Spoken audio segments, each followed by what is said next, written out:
ஆசீர்வதிக்கிறதுக்கு செய்யுங்க. அப்படியே நீங்க செய்ய போறதைக்காக இந்த சோத்ராவுக்கு நன்றி அப்பா.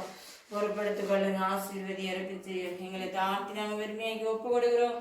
இல்லை கொடுத்த கத்திர ஆண்டவரை கற்பித்து நீங்க கத்திரால ஒரு சுதந்திரம்னு சொல்லப்பட்ட நீ கொடுத்த சுதந்திரத்துக்காக சோத்ரம். நீ கொடுத்த ஆண்டவரே இந்த பாக்கியத்துக்காக நன்றி அப்பா. நீ கொடுத்த பிள்ளைய உங்க இடத்துல நாங்கள் அர்ப்பணித்து ஜெபிக்கிறோம். வானத்தையும் பூமியும் படுத்த கத்திரால ஆசீர்வதிக்க வேண்டும் கிஞ்சி கேட்கிறப்பா. நீங்க உன் பிள்ளைங்களுக்கு ஏராளமாய் தேவன் தாமே தர வேண்டும் நாங்கள் சொல்லிக்கிறோம். ஆசீர்வதியும் ஆண்டவரை குடும்பமாய் கத்திர இணைத்திருக்கிறேன். மனைவியாய் தேவன் இணைத்திருக்கிறேன் அப்பா. இருவரையும் ஒன்றாய் எனக்கு தேவன் ஆசீர்வதிக்க வேண்டும் நாங்கள் சொல்லிக்கிறோம். உடைய தீர்மானத்துக்கும் உங்க சித்தத்துக்கும் உங்க விருப்பத்துக்கும் நாங்கள் அர்ப்பணித்து ஒப்புக் கொடுக்கிறோம். இயேசு கிறிஸ்து நாமத்தில் கேட்கிறேன் ஜீவனால நல்ல பிதாவே.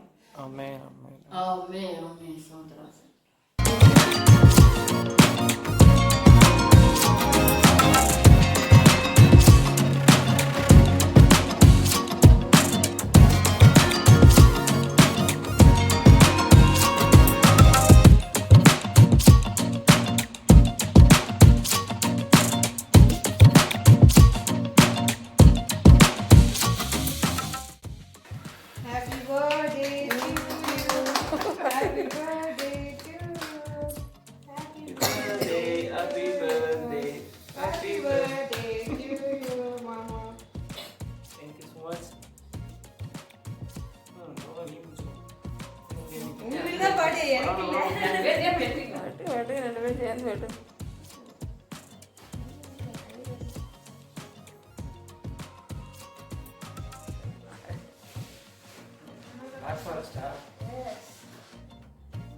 இது அப்படியே இது பண்ணுமா கேன் பண்ணுமா என்ன பண்ணும்?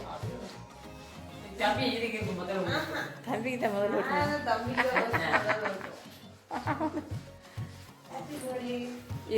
இது